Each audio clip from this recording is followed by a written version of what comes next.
Pernah nggak lo ngerasa gaji lo tuh sebenarnya naik, tapi hidup lo nggak terasa lebih ringan?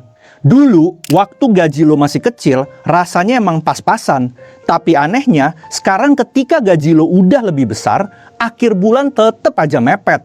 Bahkan kadang, belum akhir bulan pun, saldo di rekening lo udah mulai bikin lo deg-degan.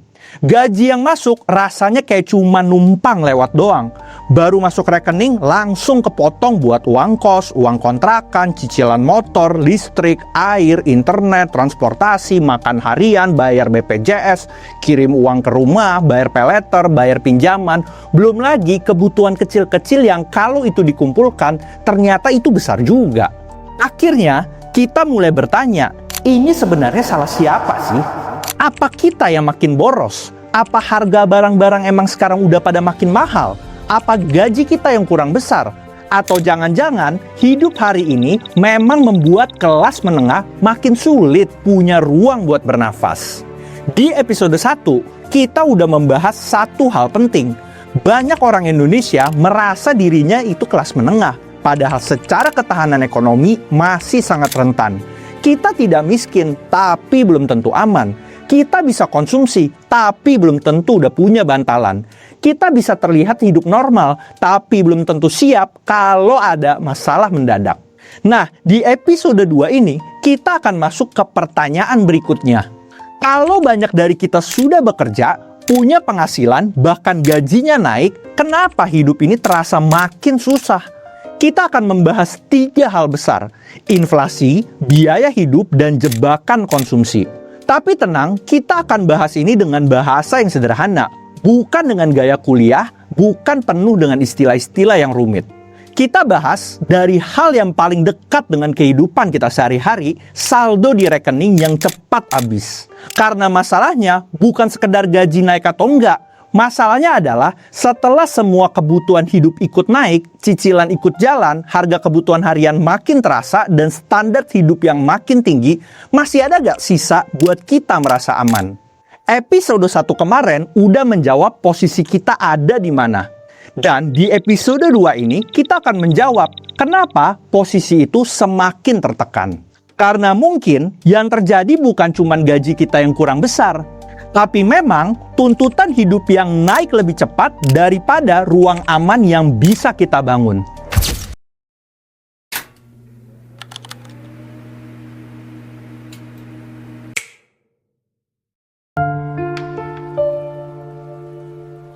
Banyak orang merasa hidup hari ini makin berat, tapi kadang susah menjelaskan beratnya di mana.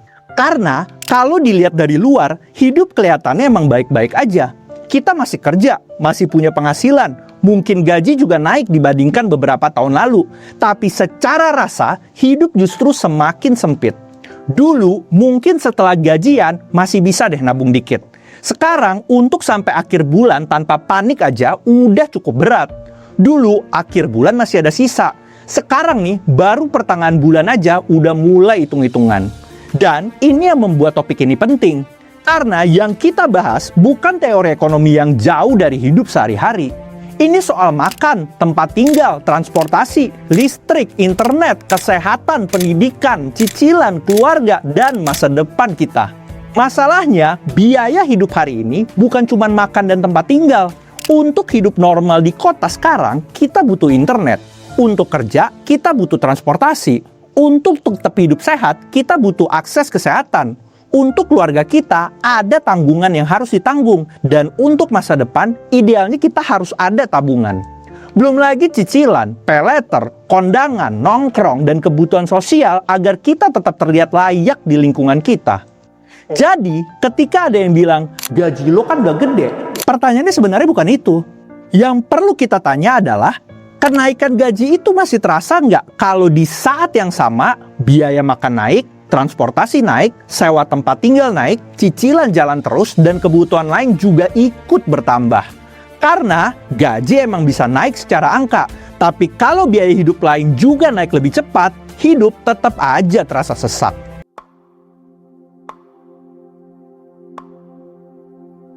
Di titik ini, kita perlu membedakan dua hal yang kelihatannya sama, tapi sebenarnya sangat berbeda. Gaji nominal dan daya beli. Gaji nominal itu angka yang tertulis di slip gaji lo, atau angka yang masuk ke rekening lo setiap bulan. Misalnya nih, dulu gaji lo 5 juta rupiah, sekarang naik jadi 5,5 juta. Secara angka ya jelas itu naik. Dan biasanya ketika angka gaji naik, kita merasa seharusnya hidup udah jadi lebih lega. Tapi masalahnya, hidup kan tidak hanya dihitung dari angka yang masuk. Hidup itu juga dihitung dari apa aja yang bisa dibeli, dibayar, disisihkan dari angka itu. Nah, inilah yang disebut daya beli. Daya beli adalah kemampuan gaji kita untuk memenuhi kebutuhan hidup. Bukan cuma berapa besar gajinya, tapi gaji itu masih cukup atau enggak setelah dipakai untuk bayar kos, makan, transportasi, listrik, internet, cicilan, kebutuhan keluarga, kesehatan, dan tabungan. Contohnya sederhana aja, gaji lo naik kan tadi 500 ribu, tapi di saat yang sama, biaya makan naik, ongkos transport naik, sewa kos lo naik, cicilan lo bertambah, dan kebutuhan hidup keluarga juga ikut naik. Akhirnya, kenaikan 500 ribu itu tidak benar-benar kerasa lagi. Di atas kertas, gaji lo emang naik, tapi di kehidupan nyata, ruang bernapas lo tetap aja sempit. Makanya, pertanyaan pentingnya bukan cuman gaji lo naik berapa, tapi setelah semua biaya hidup itu dibayar, masih tersisa berapa di rekening lo. Jadi, kalau lo merasa gaji lo naik tapi hidup lo tetap aja susah, mungkin masalahnya bukan karena lo nggak bersyukur. Bisa jadi karena yang naik itu bukan cuma penghasilan lo, tapi seluruh biaya hidup untuk menjalani hidup yang layak.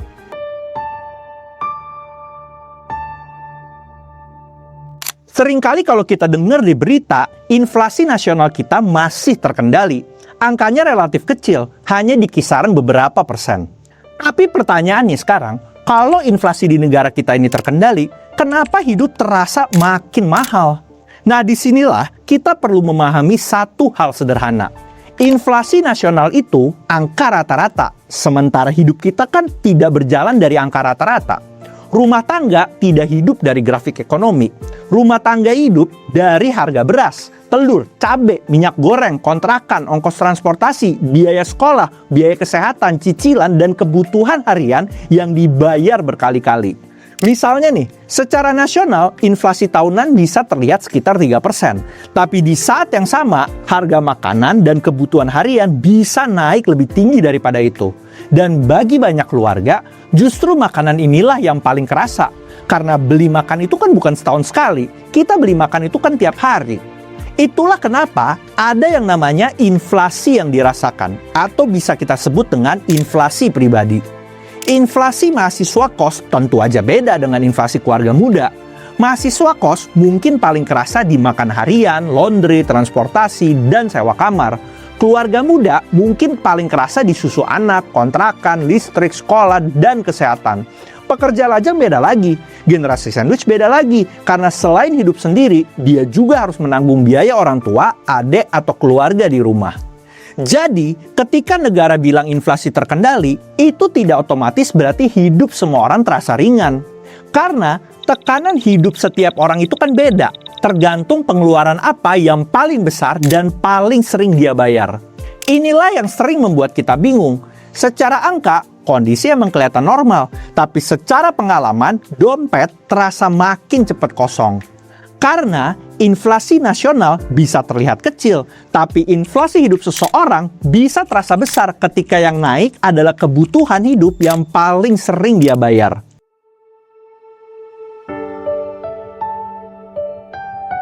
Dulu, ketika orang bicara soal biaya hidup, biasanya yang langsung kebayang adalah makan, tempat tinggal, listrik, air, pakaian, dan transportasi.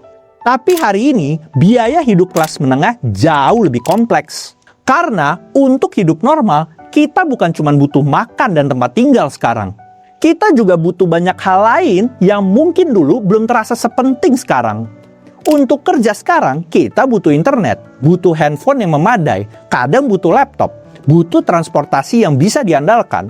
Kalau lu kerja remote atau freelance, bahkan kuota, listrik, dan perangkat digital itu udah jadi bagian dari alat produksi. Lalu ada juga sekarang kebutuhan sosial, kondangan, traktiran, nongkrong, bertemu teman-teman, menjaga relasi. Ada yang kita tahu itu bukan kebutuhan pokok emang. Tapi dalam hidup sosial, hal-hal seperti ini tetap punya tekanan sendiri. Belum lagi kebutuhan keluarga. Kirim uang ke orang tua, bantu adik, menanggung biaya darurat di rumah. Untuk sebagian orang, gaji bukan hanya untuk dirinya sendiri, tapi juga untuk keluarga yang bergantung kepadanya. Lalu, ada kebutuhan masa depan. Idealnya ya kita menabung, punya dana darurat, investasi, menyiapkan pendidikan anak, atau minimal punya pegangan kalau hidup tiba-tiba bermasalah. Dan jangan lupa, ada juga sekarang kebutuhan psikologis. Hiburan, healing, self-reward. Bukan karena kita malas atau manja, tapi karena hidup yang melelahkan ini sering membuat orang butuh jeda. Masalahnya, semua kebutuhan tadi terasa masuk akal. Nggak semuanya buruk, tidak semuanya bisa langsung dihilangkan. Tapi, ketika semuanya tadi datang bersamaan, penghasilan yang naik sedikit seringkali nggak cukup untuk menampung semuanya. Jadi, hidup modern ini bukan hanya membuat barang lebih mahal. Hidup modern juga membuat daftar kebutuhan kita makin panjang. Dan dari situlah hidup kelas menengah terasa makin sesak. Sekarang kita masuk ke salah satu jebakan yang paling sering dialami kelas menengah, tapi kadang nggak terlalu disadari. Namanya fixed cost trap, atau sederhananya jebakan biaya tetap. Ini adalah kondisi ketika sebagian besar penghasilan kita sebenarnya udah terkunci untuk pembayaran rutin setiap bulan. Jadi, begitu gaji masuk, uang itu belum sempat benar-benar kita pakai dengan bebas, tapi sudah ada daftar tagihan yang menunggu. Ada kos, ada kontrakan, ada KPR, ada cicilan motor atau mobil, ada listrik, air, internet, BPJS, asuransi, transportasi, uang sekolah anak, pinjaman, paylater, sampai langganan digital yang kelihatannya aja kecil. Tapi kalau dikumpulkan, bisa lumayan juga. Dan masalah dari biaya tetap atau fixed cost ini adalah dia tidak peduli kondisi hidup kita ini seperti apa. Mau bulan ini kita sehat atau sakit, tagihan itu tetap datang. Mau kerjaan lu lagi lancar atau lagi sepi, tagihan itu tetap jalan. Mau ada keluarga yang lagi butuh bantuan, atau motor lu lagi rusak, atau pengeluaran mendadak, biaya tetap itu tetap wajib dan harus dibayar. Itulah kenapa banyak orang sekarang merasa gajinya itu cepat habis. Bukan karena uangnya itu nggak masuk, tapi begitu uang itu masuk, sebagian besar uang itu udah pada punya pemiliknya. Gaji masuk nih tanggal 25, tapi tanggal 26 harus sudah bayar kos. Tanggal 27 harus sudah bayar cicilan. Tanggal 28 bayar internet, listrik, paylater, dan kebutuhan lain. Akhirnya baru beberapa hari aja setelah gajian, saldo di rekening lo udah turun drastis. Di titik ini, kelas menengah seringkali bukan jatuh karena satu pengeluaran besar, tapi karena terlalu banyak pengeluaran rutin yang itu tidak bisa ditunda. Dan inilah yang membuat hidup kita ini makin terasa sesak. Karena semakin besar porsi biaya tetap, semakin kecil ruang untuk bernafas, semakin kecil ruang untuk menabung, dan semakin kecil juga kemampuan kita menghadapi kejadian mendadak. Jadi, pertanyaannya bukan hanya berapa gaji kita, tapi setelah semua biaya tetap tadi dibayar, berapa sisa ruang aman yang benar-benar kita punya di rekening. Di titik ini, kita perlu berbicara sedikit soal konsumsi, tapi bukan dengan cara yang menghakimi, karena konsumsi itu kan bukan berarti selalu boros. Kadang, orang beli sesuatu itu karena emang butuh, kadang karena lelah, kadang karena ingin merasa hidupnya tidak cuma buat kerja doang, bayar tagihan lalu mengulang hal yang sama setiap bulan. Masalahnya, hari ini konsumsi makin mudah dilakukan. Kalau lo belum punya uang, ada cicilan. Kalau uang lo belum cukup, ada paylater. Kalau belum mampu beli sekarang, bisa dibayar nanti kan bulan depan. Di satu sisi, itu terasa emang ngebantu. Kita bisa beli barang yang dibutuhkan sekarang, tanpa harus menunggu uang terkumpul penuh dulu. Tapi di sisi lain, ada jebakannya. Tekanan itu nggak hilang. Tekanan itu hanya pindah ke bulan depan. Paylater membuat belanja terasa ringan hari ini. Tapi bulan depan, tagihannya tetap pasti datang. Dan bulan depan juga kan udah ada biaya hidupnya sendiri. Makan, transportasi, kos, listrik, internet, keluarga, dan kebutuhan lain yang itu nggak bisa berhenti. Makanya nggak heran kalau penggunaan paylater itu terus tumbuh dari hari ke hari. Artinya, semakin banyak konsumsi hari ini yang sebenarnya itu dibayar dengan penghasilan di bulan depan. Lalu, ada yang namanya lifestyle inflation. Ini terjadi ketika gaji lo naik, tapi yang pertama naik itu bukan tabungan, melainkan standar dan gaya hidup lo. Kos jadi lebih nyaman, handphone jadi lebih bagus, makan di luar sekarang jadi lebih sering, langganan digital bertambah, nongkrong jadi naik level, self reward semakin sering. Pelan-pelan, hidup emang kerasa naik kelas, tapi ketahanannya tidak ikut naik. Belum lagi sekarang media sosial, kita bukan cuma hidup, kita juga membandingkan hidup. Kita melihat orang lain udah pada liburan, beli rumah, menikah, punya mobil, sukses muda, healing, upgrade hidup. Akhirnya, standar normal kita ikut naik. Dan disinilah jebakannya. Cicilan membuat gaya hidup kita terasa emang kayak naik, tapi seringkali membuat ruang buat bernafas semakin sempit. Karena yang terlihat adalah hidup yang semakin modern dan keren, tapi yang tidak terlihatnya adalah masa depan kita yang pelan-pelan ikut dicicil. Sekarang kita coba bawa pembahasan ini ke kehidupan kita sehari-hari. Bukan untuk menyalahkan diri sendiri, bukan untuk membuat kita merasa gagal. Tapi supaya kita bisa membaca kondisi ini dengan lebih jernih. Sebenarnya uang kita habis kemana sih? Karena kadang masalahnya bukan cuma gaji yang kurang. Kadang masalahnya kita tidak benar-benar tahu penghasilan kita ini mengalir ke pos mana aja. Coba kita mulai dari pertanyaan pertama. Berapa persen penghasilan kita habis untuk kebutuhan dasar? Makan, tempat tinggal, listrik, air, transportasi, dan kebutuhan harian. Lalu pertanyaan kedua, berapa persen yang habis untuk cicilan dan utang? Termasuk itu pay letter, pinjaman, kartu kredit, atau cicilan barang yang kelihatannya itu kecil, tapi datang pasti setiap bulan. Pertanyaan ketiga, berapa persen yang benar-benar bisa lo tabung? Bukan sisa yang kalau ada, tapi uang yang memang aman disisihkan untuk ditabung. Pertanyaan keempat, pengeluaran mana yang benar-benar itu kebutuhan dan mana yang sebenarnya lebih banyak karena tekanan sosial? Karena itu ingin terlihat layak, lu nggak mau ketinggalan, atau lu merasa harus mengikuti standar hidup milik orang lain. Dan pertanyaan kelima, kalau gaji lo nih berhenti 3 bulan, biaya tetap mana yang tetap harus itu lo bayar? Tujuan refleksi ini bukan untuk menghakimi diri sendiri. Tujuannya adalah membantu kita melihat kemana penghasilan kita sebenarnya pergi. Karena sebelum kita bisa memperbaiki kondisi, kita perlu jujur dulu membaca polanya. Jadi, dari semua pembahasan ini, ada 3 hal besar yang bisa kita tarik. Pertama, gaji naik belum tentu berarti hidup jadi lebih mudah. Karena yang menentukan bukan hanya angka yang masuk ke rekening, tapi seberapa besar daya beli yang masih kita punya setelah semua kebutuhan hidup itu dibayar. Kedua, inflasi nasional tidak selalu sama dengan tekanan yang dirasakan rumah tangga. Angka inflasi bisa terlihat terkendali, tapi setiap orang punya inflasi hidupnya sendiri. Mahasiswa kos, pekerja lajang, keluarga muda, dan orang yang punya tanggungan keluarga pasti merasakan tekanan hidup yang berbeda-beda. Ketiga, kelas menengah hari ini terjepit bukan hanya harga barang yang naik, tapi juga oleh biaya tetap, cicilan, pay letter, standar hidup, kebutuhan sosial, dan tekanan konsumsi modern yang membuat daftar pengeluaran semakin panjang. Jadi, ketika kita bertanya, kenapa gaji naik tapi hidup makin susah? Jawabannya bukan cuma karena kita boros. Jawabannya lebih dalam daripada itu. Uang kita mungkin bertambah secara angka, tapi tuntutan hidup bertambah secara struktural. Dan inilah poin pentingnya. Gaji naik itu nggak cukup kalau daya beli, ruang aman, dan ketahanan hidup tidak ikut naik. Dan ada satu beban besar yang belum kita bahas.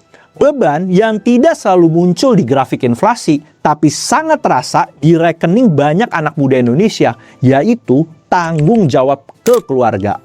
Di episode 3 berikutnya, kita akan membahas generasi sandwich. Hidup di antara 2 tanggung jawab yang sama-sama menghimpit.